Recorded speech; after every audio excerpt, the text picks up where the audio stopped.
नमस्कार दोस्तों।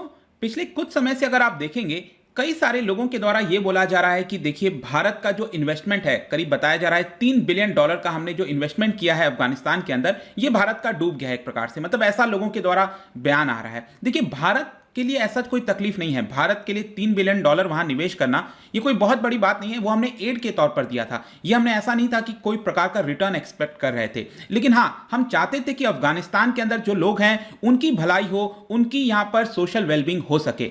लेकिन दुखद ये होता है कि जब आप इस तरह की न्यूज़ देखते हो, यहां पर जो इंटेलिजेंस ऑफिसर्स हैं उनके तरफ से कुछ ना कुछ खबर आई है कि पाकिस्तान की जो इंटेलिजेंस एजेंसी है आईएसआई, जैसे हमारे यहां पर रॉ है, तो आईएसआई के द्वारा ऑर्डर दिया गया है वहां के फाइटर्स को, जो पाकिस्तानी फाइटर्स हैं और जो तालिबान के लोग हैं, कि आप इंडियन एसेट्स को टारगेट करिए। भारत के द्वारा जो भी कुछ बिल्ड किया गया है, जो भी कुछ बनाया गया है, जो भी भारत का एक वेल जेस्चर हमें कहते हैं, उसको आप तुरंत डिस्ट्रॉय करो। ऐसा निर्देश यहां पर आईएसआई के द्वारा दिया गया है। तो इसी को हम समझेंगे कि एग्जैक्टली है क्या, खबर कहां से आई, प्लस जो भारत का एसेट है वो एग्जैक्टली क्या है। जब हम कहते हैं ना कि अफगानिस्तान के अंदर भारत के कई सारे एसेट्स हैं, वो एसेट्स कौन से हैं, वो आज मैं आपको इस वीडियो के अंदर बताने वाला हूं। तो काफी कुछ जानने को मिलेगा। चलिए आगे बढ़ते हैं। अगर आप यूपीएससी की तैयारी कर रहे हैं, इसके बारे में कोई भी जानकारी जानना चाहते हैं, तो आप हमारे ऐप को डाउनलोड करिए। यहां पर सारी कुछ जानकारी आपको मिल जाएगी।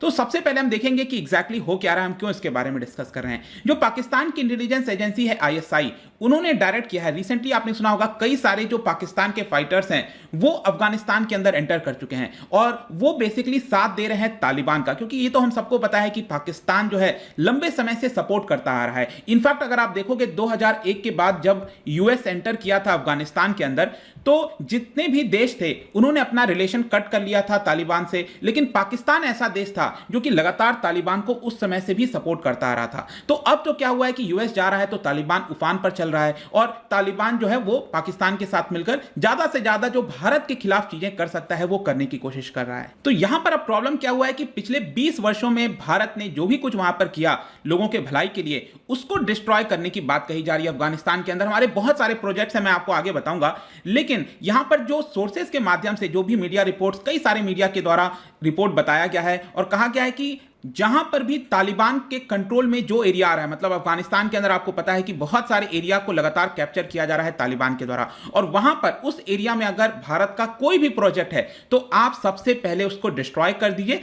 क्योंकि ये एक सबसे बड़ी चीज होती है कि अगर आप किसी चीज को मिटाना चाहते हो तो आप उसको डिस्ट्रॉय कर दो, ताकि लोगों के अंदर ऐसा ना रहे कि भारत ने कुछ अच्छा किया था वहां पर। इनफैक्ट रिसेंटली जो अशरफ घानी है अफगान के प्रेसिडेंट, उनका ये खुद बयान आया था कि 10,000 पाकिस्तानी फाइटर्स को अफगानिस्तान के अंदर भेजा गया है तालिबान के साथ लड़ने के लिए। और इनफैक्ट अगर आप देखोगे बहुत वर्षों से जो Pakistan backed Islamic terrorist group है इंक्लूडिंग हक्कानी नेटवर्क, वो भारत के खिलाफ काम करते रहे हैं अफगानिस्तान और आसपास के रीजन में।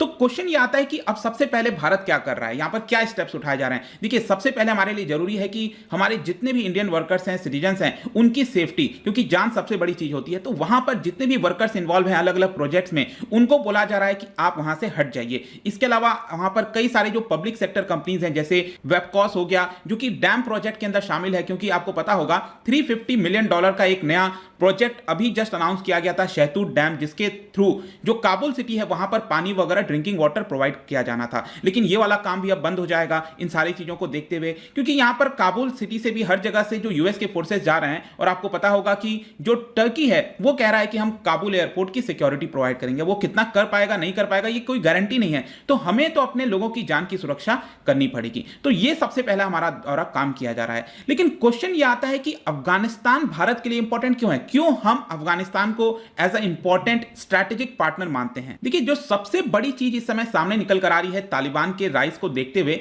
कि भारत एक ऐसे सिचुएशन में आ सकता है कि हमारा शायद अब कोई रोल ना हो अफगानिस्तान के अंदर। मे भी हो सकता है कि जो हमारे डिप्लोमेटिक प्रेजेंस हैं, जो एम्बेसीज हैं, काउंसुलेट हैं, वो पूरी तरह से बंद हो सकते हैं अगर वर्स्ट केस सिनेरियो होता है। और इसी की वजह से पिछले 20 वर्षों में जो भी भारत ने कुछ किया है वो रिवर्स हो सकता है, एक तरह से आप कह सकते हो। इनफैक्ट अगर सार्क देशों में अगर हम देखेंगे, जो 8 कंट्रीज हैं सार्क के अंदर टोटल, तो उसमें उसमें अफगानिस्तान एक ऐसा देश था, वहां के जो लोग थे वो बहुत ही अच्छे से भारत को हमेशा सपोर्ट करते थे, वो चाहते थे, उनका अफेक्शन था भारत की तरफ, क्योंकि भारत ने जिस प्रकार का वहां पर काम किया उसकी वजह से लोगों के अंदर काफी ज्यादा, आप देखो कि किसी भी आप अफगानिस्तानी से बात करोगे वो हमेशा भारत की अच्छाई के बारे में बात करेगा। और ये जितनी भी चीजें अगर आप देखिए तो 2001 के बाद से स्टार्ट हुई थी, क्योंकि 1996 से लेकर 2001 तक तो आपको पता है तालिबान का पूरा रूल रहा था।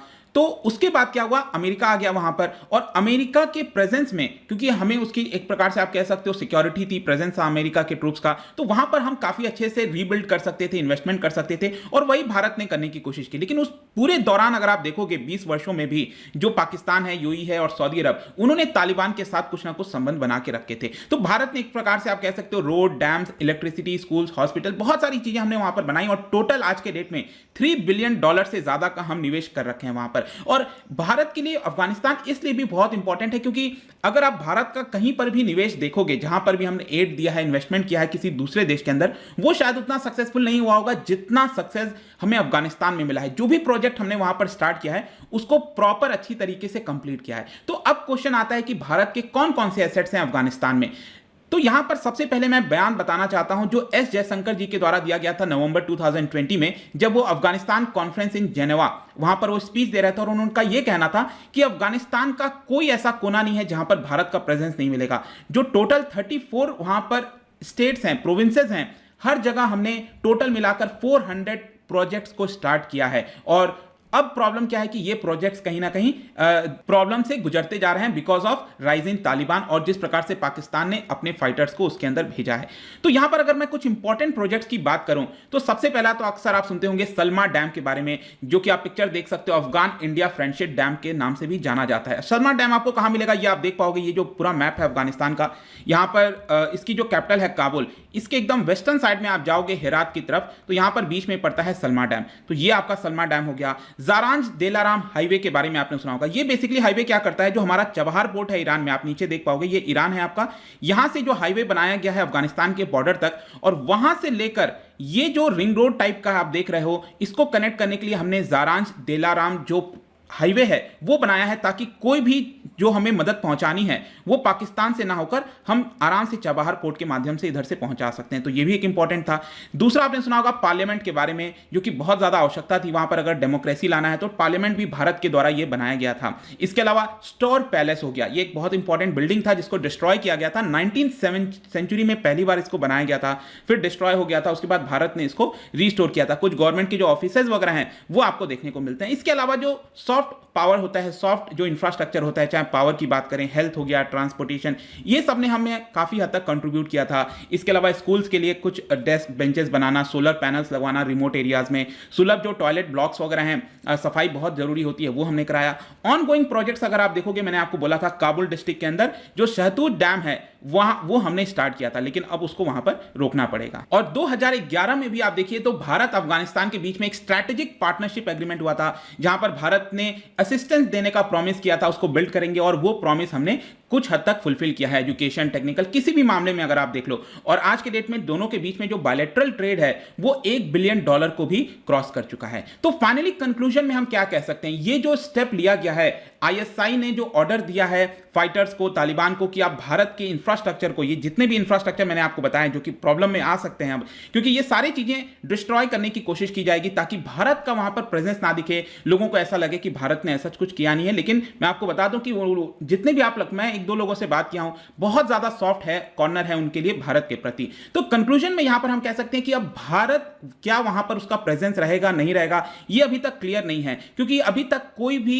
सपोर्ट या असिस्टेंस आप कह सकते हो तालिबान ने हमें अश्योरेंस नहीं दिया है कि अगर भारत वहां पर रहता है तो क्या उसकी सुरक्षा की गारंटी तालिबान लेगा कि नहीं लेगा, ये 100% से हम नहीं कह सकते। और आज की डेट में अगर आप देखिए, मैं आपको फिर से मैप दिखाता हूं, यहां पर अगर आप देखोगे जो काबुल है वहां पर तो हमारी एम्बेसी है जो कि अभी भी कंटिन्यू है, अब कब तक रहेगी वो तो आगे आने वाला समय बताएगा। लेकिन काबुल के अलावा हमारे पास 4 काउंसुलेट थे, मतलब एम्बेसी का छोटा फॉर्म आप कह सकते हो। एक था हेरात के अंदर, फिर कांदाहार हो गया, जलालाबाद यहां पर आप देख सकते हो, और मजरे शरीफ। तो क्या हुआ था कि पिछले साल ऑलरेडी हमने जलालाबाद और हेरात के जो काउंसलेट थे उसको बंद कर दिया था। तो यहां पर अब क्या हुआ, कांदाहार में रिसेंटली आपने सुना होगा 10 दिन पहले हमारे जो ऑफिशियल्स हैं, इंडियंस हैं, उनको वहां पर एयरलिफ्ट किया गया था, वहां पर सिचुएशन खराब हो गई। तो आज के डेट में सिर्फ काबुल के अंदर जो एम्बेसी है और मजरे शरीफ में जो काउंसलेट है, यही दोनों इंस्टीट्यूशन बचे हैं। अब आगे इनका भी क्या होगा, ये तो जैसा मैं आपको बोल रहा था कि समय बताने वाला है, लेकिन आई होप कि इस वीडियो के माध्यम से आपको सब कुछ क्लियर हो गया होगा कि एग्जैक्टली चल क्या रहा है, वहां पर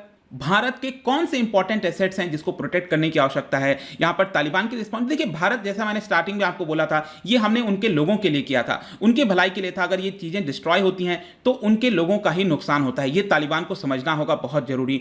जाने से पहले एक इंटरेस्टिंग क्वेश्चन आपके लिए लेकर आया हूं। अभी मैंने आपसे बोला कि जो अफगानिस्तान है वो भी सार्क का पार्ट है, लेकिन सार्क जो है, जो सार्क देश हैं, वो बनाया गया था 1985 में, लेकिन उस समय स्टार्टिंग में 7 मेंबर्स थे। जो 8वां मेंबर है वो ज्वाइन किया था 2005 में। क्या बता सकते हो कि 8th मेंबर कौन सा था सार्क में 2005 में जिसने ज्वाइन किया था? और इसका जो राइट आंसर है आपको पता ही है, मेरे इंस्टाग्राम पर तो आपको मिलेगा ही, वहां पर अगर आप नहीं हो कोई बात नहीं, टेलीग्राम से भी इसका सही उत्तर ले सकते हैं। मैं कई सारे एमसीक्यूज यहां पर डालता रहता हूं, स्टोरीज के फॉर्म में आप जाकर प्ले कर सकते हो। बाकी अगर आपको इसका पीडीएफ चाहिए, अलग अलग सोशल मीडिया पर जुड़ना चाहते हैं तो आ सकते हैं। और अगर आप यूपीएससी की तैयारी कर रहे हैं, किसी भी स्टेट एग्जाम की प्रिपरेशन कर रहे हैं, आप हमारे ऐप को डाउनलोड करिए या फिर studyiko.com पर जाइए, बहुत ही अफोर्डेबल रेट्स पर सभी कुछ आपको वहां पर उपलब्ध करा दिया जाता है। आई होप कि ये वीडियो आपको पसंद आया होगा। मिलता हूं आपसे next time, till then thank you very much, see you soon.